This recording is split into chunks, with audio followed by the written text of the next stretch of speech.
Hi, this is now my fifth attempt to record this lecture. I've reached out to the company that I bought the software from, but I don't have high hopes. I'm on a different computer. So what I'm going to do for this discussion on the PowerPoint is that I'm skipping the material that dealt with the earlier paint stuff, mostly, and I'm starting toward the tail end so I can focus on what's relevant to your quiz. What I'm showing you right now is not relevant, but I just, have to show it to you one more time. So here are there's the periaqueductal gray, the PAG. There are the dorsal stimulation sites. Those are the ventral stimulation sites. We have saline in different doses of naloxone, and you can see that naloxone is only affecting the black ventral. Dorsal stimulation produced analgesia, not blocked by naloxone, no tolerance, no cross tolerance with opiates. But the ventral, blocked by naloxone, tolerance, and cross tolerance. But how does it get to the spinal cord, since the PAG doesn't connect to the spinal cord? And there's a little of this in your chapter, which I don't agree with. So this is the Basbaum and Fields descending PAG to spinal cord pathway through the raphe magnus, which we'll see I don't disagree with in relation to opioid. And so we had rats. I'm an old-time functional neuroanatomist, so we did lesions of the raphe magnus, and we quantified that, and then we correlated, remembering the positive and negative correlations. This is a positive correlation. As one measure increases, so too does the other. And here, percent destruction of the raphe magnus. And here we have percent change in threshold. And as you can see, small lesions don't do much. Then you get to that magic number 50 that we keep seeing in this textbook. And when you hit 50 and above, boom, lesioning raphe magnus makes it more and more difficult to inhibit pain with electrodes in the ventral area. Doesn't really touch dorsal. Dorsal goes by a different pathway. So agrees with Basbaum and Fields for opioid. Non-opioid goes more laterally, which I'm not going to discuss, and your textbook sort of doesn't agree with. Opioid is opioid. What's non-opioid? And then we have a lot of time passing, and I'm sitting at neuroscience, or I'm at neuroscience, and my friend Michael Walker tells me I should listen to the talk by his graduate student of her doctoral dissertation. And the feds were not our friend. Schedule 1 for marijuana. And this is her dissertation research. So he's first author, which is interesting. Pain modulation by release of endogenous cannabinoid anandamide. And there's SPA and PAG, and I'm sitting in the back of the room and she's talking about this, and talks about this like 1.5, almost 2 decade old theory about pain inhibition from the brainstem, saying that there is an opioid and a non-opioid system. And I'm sitting back there and I realize, oh wow, this is me she's talking about. And she nailed it. The non-opioid seems to be cannabinoid. And there's anandamide, which we will see in a little bit. Those are the receptors, and we've seen them. I think that figure is very much like what's in your textbook right now. So in the brain, we have an opioid system that can block pain in the spinal cord. We have a cannabinoid system that can block pain in the spinal cord. But opiates are really good at blocking suffering, really good. What about cannabinoids? Well, they can do it too. There's a brain action. And how do they work? And remember that video that I didn't show you anyway, talked about ibuprofen and aspirin, but not Tylenol. And both of them work through COX-2 inhibition, which is COX-2 is actually mentioned in your chapter. And Tylenol is old. It's like 100 years old, and it's really safe under many circumstances. I'm not afraid of it unless I'm drinking alcohol. Then I am afraid of it. But it's a very safe drug. It's been around for a long time. How does it work? Dum dum dum. And there I am sitting outside the library. There was a Scranton Times guy. Now it's the Times Tribune, who would come by, and he loved that picture, and he'd take my picture like 2 or 3 years running. So I'm out there doing what I do in the summer, and actually that's what I was doing today until I found out that my audios weren't recording, and I had to pack up my bags and go home and try 4 more times to record this lecture. So I'm out there, and I'm wondering, Tylenol, how does that work? And this article was on my mind. Acetaminophen, Tylenol, reduces social pain, behavioral and neural evidence. And there's an interesting name in the middle of that, Roy Baumeister. He spoke at one of our psychology conferences. He does a lot of stuff. And what he did was he took undergraduates in Florida and sent them out into the world, either taking Tylenol or not. And the Tylenol people were less upset by daily mishaps. They were more chill. And then a joke to Southern California, where UCLA still lives. Dude, it's just, why worry about it? It's almost like they're taking marijuana. And so I want to know more about Tylenol. So I look for Tylenol, and well, it's really acetaminophen. And acetaminophen, in actually most of the world, is referred to as paracetamol. So one thing leads to another, and I find this paracetamol page in Wiki, which I'm not going to show you, but if it's still configured the way it was in 2013, you'll have the same experience. So, oh my God, there's Tylenol. That's boring. Benzene rings, stuff hanging off. Looks like, I'm not surprised it's biologically active, but nothing special there. And then I scroll down the page, and AM404, Tylenol, paracetamol, acetaminophen, a metabolite. And I look at that structure, and I swear, I scroll no further, and I say, wow, I've seen that one. I've seen that one. And then I scroll down, and so had Wiki. It's an andamide. Well, it's not an andamide. The benzene ring, for example, is gone.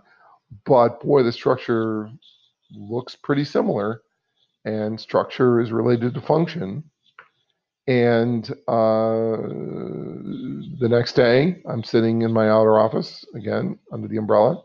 Dr. Tim Foley comes by, and I grab him and I walk him through what I just told you. And he had a similar reaction, but he was a biochemist, so he was interested in how does that original molecule turn into that other thing. And he goes into the building, and like within an hour, before my battery died, he gave me a link. Conversion of acetaminophen, Tylenol to bioactive AM404. And there's an author here that might intrigue you. Basbaum, as in Basbaum and Fields, descending brain to spinal cord, opioid pain inhibition. So Alan Basbaum, back in 2005, knew this, and I don't think he did anything with it. So yes, your body takes Tylenol and does things with it. This isn't the only thing it does, but it makes AM404. And the metabolite seems to be maybe a weak direct receptor agonist, maybe, but it seems a little more clear that it's a reuptake inhibitor. So it's a bit like Prozac for serotonin. And we already know my lecture here. Direct receptor agonists like morphine or LSD from our last chapter, which I'll have to re-record, They can blow you into next week, hit the receptor directly. But reuptake inhibitors, that's your own voice. Unless like amphetamine and cocaine, you're also triggering release. That's your voice. And there's a greater likelihood that you're going to have a less dramatic response to that, although cocaine is pretty dramatic. If this metabolite had been a strong direct agonist, and of course even anandamide is not a very powerful agonist for these receptors, alcohol companies would be in trouble and we'd be taking Tylenol at happy hour. Tylenol, acetaminophen, paracetamol is the most common pain reliever given to children, and it's widely used during pregnancy. Obviously, pregnancy when the children are in the womb. More than half of U.S. toddlers have taken it, and one reason for that is we love to circumcise males in this country, and the standard practice is to give Tylenol around the time of circumcision to make them suffer less, which probably helps. In my day, we used aspirin, but we don't use aspirin in children anymore. And I asked the question: Is it a good idea to expose developing brains, and your frontal lobes or your prefrontal lobes are still growing in? Speaking of developing brains, but developing brains, especially prenatal, to a drug that affects a system that is, all over the brain and other parts of the body. And I thought it was not. And I spent so much time that summer and fall trying to figure out how to prove it, because I thought it would be a huge story. Dr. Orr helped, and Dr. Orr is still doing Tylenol research, by the way. We failed not because we failed, but because other people succeeded. By roughly January, February, semester break, I don't sit outside in the middle of winter, the data were in, and I was right, and now I am spreading the gospel. There is compelling research utilizing well-monitored Norwegian and Danish healthcare systems. Whoa, are they well monitored? And it's universal healthcare, so they have lots of data, and it's computerized, and it's really useful and good for the people, by the way. So here's one study: prenatal paracetamol exposure and child neurodevelopment, a sibling-controlled cohort study. There's no reason to know what that means, just know it's impressive. Look at the number of live births up on top, 48,631.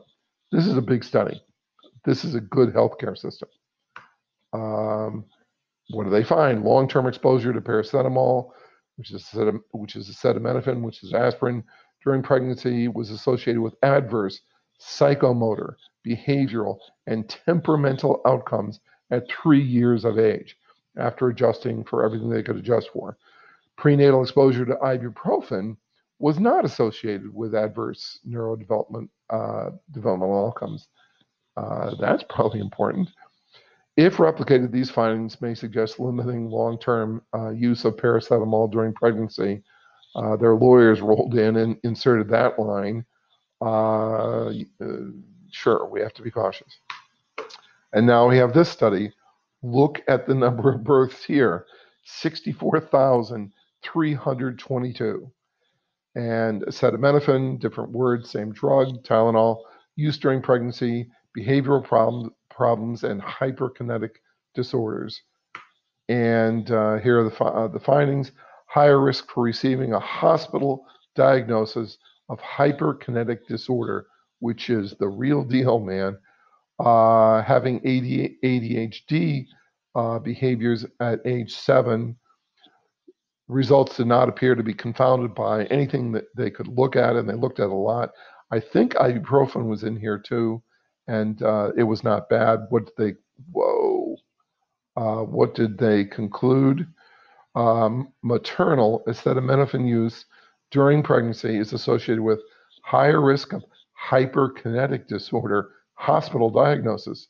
ADHD-like behaviors in children, because the exposure and outcome are frequent, these results are of public health relevance, but further investigations are needed. Welcome to our lawyers.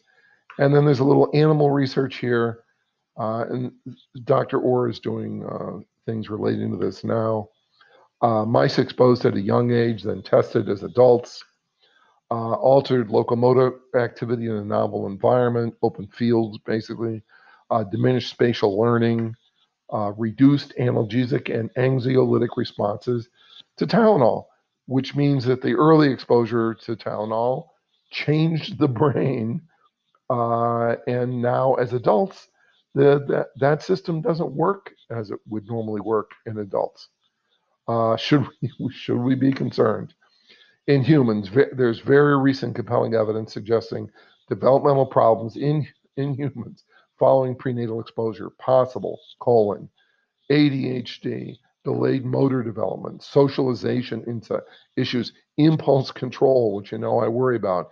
In rodents, evidence suggesting postnatal development may be affected, motor activity, cognitive spatial ability, later analgesic and anxiolytic responses to the drugs.